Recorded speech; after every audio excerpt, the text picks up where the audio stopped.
Bom, me chamo Marta Vieira da Silva, tenho 29 anos, nasci em Alagoas, Dois Riachos, Alagoas, e sou atacante. Nossa, são várias lembranças, né? Mas assim, da minha infância, quando eu paro para pensar, vem algumas imagens assim de quando eu jogava num espaçozinho, não era nem campo, né? Tinha uns espaços lá de terra batida e eu jogava com os meus primos, amigos, descalço, pé no chão mesmo. E dali eu partia, ia para o campo, já campo normal mesmo, para ver os jogos dos times local, da cidade, né? O pessoal da minha família tem até hoje um time lá, né? E eles que cuidam e tal. Então eu cresci, tipo, nesse meio, né? A família é muito grande, praticamente todos os primos jogavam ou jogam até hoje. Só que de mulher era só eu. Então essa é a minha imagem, assim, a lembrança que eu tenho, assim, mais constante. Então, o time se chama CSA, né? Devido ao time profissional da capital, Maceió, se chamar também CSA, mas esse daí é o CSA de Dois Riachos, do interior mesmo, lá de Alagoas. E há muitos anos atrás, na verdade, eles também têm um apelido, que vem de muitos anos atrás, que é Rasga-Bola. Que na verdade foi uma dividida de bola e a bola estourou e tal, e ficou toda arrebentada. Então, o pessoal conhece muito a equipe do CSA de Dois Riachos como Rasga-Bola também.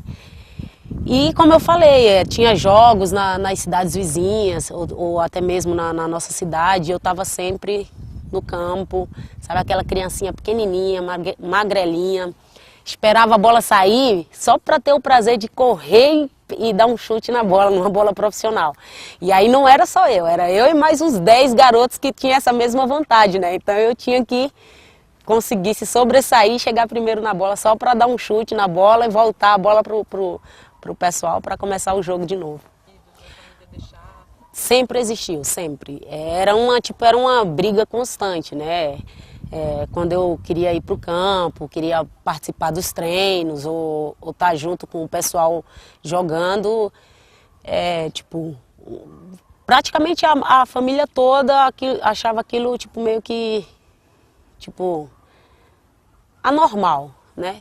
Eu acho que eu tive também uma sorte de ter os meus primos todos, na maioria jogador de futebol, amador. Então, para eles era algo assim mais tranquilo. Não, deixa ela aqui, a gente está aqui, a gente cuida dela e tal.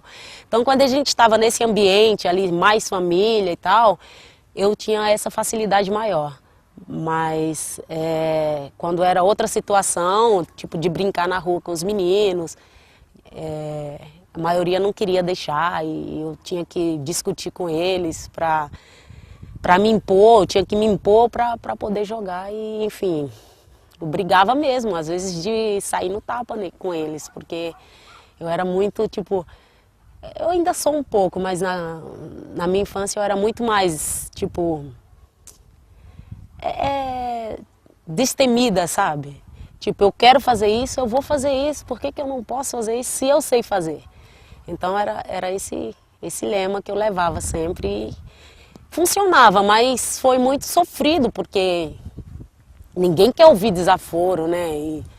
E comentários meio que preconceituosos. E isso foi constante na minha infância e até mesmo quando eu joguei, depois que eu vim para o Rio de Janeiro, fui jogar no Vasco, uma equipe mais estruturada, né? Só meninas. A gente saía para jogar jogos, campeonato carioca, ou, enfim. E sempre tinha alguém que soltava uma piadinha, alguma coisa de mau gosto, né? Então isso foi muito intenso. Mas, por outro lado, eu absorvia aquilo e fazia com que se tornasse algo motivacional. Não, então, no começo foi mais assim uma brincadeira, né? Com 6, 7 anos, você imagina que você vai viver daquela profissão, daquela modalidade. E aí eu brincava com os meus primos, com os meus amigos, e aquilo foi crescendo dentro de mim, e eu percebia que eu conseguia me sobressair, né? Aí veio a dificuldade de financeira da minha família, e eu sempre procurando alguma coisa para fazer, para poder ajudar. Então eu via no futebol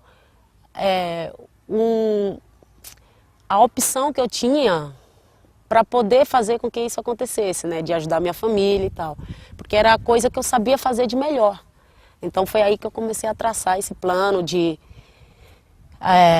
se tornar um atleta profissional, e aí surgiu aos 14 anos a oportunidade de vir para o Rio, de treinar no Vasco, de, enfim, me mostrar para o Brasil, né? Porque em Alagoas, um estado muito pequeno, uma cidadezinha que eu nasci com 12 mil habitantes, só o pessoal da região que me conhecia ali. Então era uma oportunidade de eu me mostrar o Brasil e quem sabe possivelmente chegar à seleção e ter a oportunidade de jogar uma Copa do Mundo, enfim, me apresentar ao mundo. Nossa, depois do Vasco, quando estava começando a melhorar as coisas, porque a gente, até hoje, o futebol feminino é considerado amador no Brasil, né? Então, eu não recebia, tipo, um salário, eu recebia uma ajuda de custo que era mínima das mínimas, né, para poder me manter no Rio. Morava em alojamento do Vasco. No começo morei na Casual, que me ajudou a chegar ao Rio, e, enfim. E daí, quando foi melhorando, aí acabou com o futebol feminino no Vasco. E foi um momento tipo, meio que desesperador para mim, porque eu não queria voltar para Alagoas, né? Eu queria me manter aqui no trecho Rio-São Paulo, que era uma visibilidade muito maior. E eu fiquei sem saber o que fazer, então eu ainda permaneci no Rio, tipo, mesmo não tendo mais o time feminino. Tinha a supervisora do Vasco na época, a Helena Pacheco, que brigou para me manter lá, que eu estava chegando já na seleção sub-19, seleção adulta. Então fui ficando no Rio mais um tempinho. Depois eu comecei a jogar, tipo, campeonatos paulista pelo time de São José do Rio Preto, por exemplo. Aí era 2, 3 meses. Aí fui para Belo Horizonte, fiquei 1 ano e pouquinho em Belo Horizonte, joguei no Santa Cruz lá de Belo Horizonte. E aí a gente jogou o Campeonato Mundial, Copa do Mundo, em 2003. Depois da Copa do Mundo foi que apareceu a oportunidade de ir para a Suécia, porque a gente jogou exatamente as oitavas de finais contra a equipe da Suécia, e o pessoal, né, tinha muitos suecos lá, obviamente, e um dos clubes lá, o presidente do Umeå, estava lá e me viu jogando e se interessou, e aí fez a proposta para ir para a Suécia. São 8 anos, né? E eu fiquei 5 temporadas, de 2004 a 2008, eu fiquei 5 temporadas na Suécia. Depois disso, eu fui para os Estados Unidos, aí fiquei 3 anos nos Estados Unidos. A liga na época lá era tipo 5, 6 meses e tal, era mais ou menos isso. Então dava para conciliar, tipo, para não ficar parada o restante do ano. Aí eu vinha pro Brasil aqui e joguei no Santos um período aí, né, nessa época aí, para conciliar. E depois voltava para os Estados Unidos. Aí depois desses 3 anos voltei para a Suécia e tô lá. Não, assim, em termos de qualidade, né, eu até acredito que se a gente tivesse uma estrutura que é lá de treinamentos, dar oportunidade para que as atletas vivam da modalidade, eu acredito que a gente seria até melhor que elas, porque qualidade a gente tem demais, né? O que falta é trabalhar essas meninas, né? É um trabalho que tem que ser feito continuamente. Não pode começar aqui, daqui uns meses parar, porque não tem como manter uma atleta motivada somente alguns meses do ano e o restante ela vai saber que não tem mais nada para fazer. E aí? Né? Não dá para levar uma vida de atleta, né, tudo certinho, se cuidar e tal, tá bem fisicamente, saber o que pode comer, saber o que não pode, se ela não tem um trabalho contínuo, não tem, por exemplo, o trabalho que é feito não é levado consideravelmente profissional. Né? Eu tenho que saber que eu sou uma profissional disso que eu faço, então a responsabilidade cresce e aí eu vou ter que fazer de forma correta. E lá na Suécia é isso, né? O campeonato é forte, a liga existe há bastante tempo, as meninas são tratadas como profissionais. Não vou dizer que todas as meninas que jogam na Liga Sueca não têm um trabalho extra, talvez tenham, mas no contrato que ela tem com o clube está dizendo profissional de futebol feminino, então já muda a situação, né? Ela tem uma responsabilidade com relação a isso. Eu acho que essa é a diferença, mas em termos de qualidade eu acredito que a gente é melhor. A sua carteira de trabalho no Brasil já foi registrada alguma vez como profissional de futebol? Nunca. Eu nem uso muito ela, né? Porque já faz muito tempo que eu moro lá fora, então ela fica em Maceió, guardadinha, né? Tá lá guardada. Quem sabe um dia eu possa ter essa oportunidade, né? Eu acho que a mudança será na gente, né? Tipo, de ter conquistado esse título, de ter conseguido esse êxito. E a gente espera, obviamente, que isso também mude com relação a tudo, né? Tipo, referente à modalidade. Mas não é hora de, tipo, de impor isso pra gente, que a gente tem que ganhar um título para mudar a situação. A situação tem que mudar e todo mundo sabe que tem que mudar, né?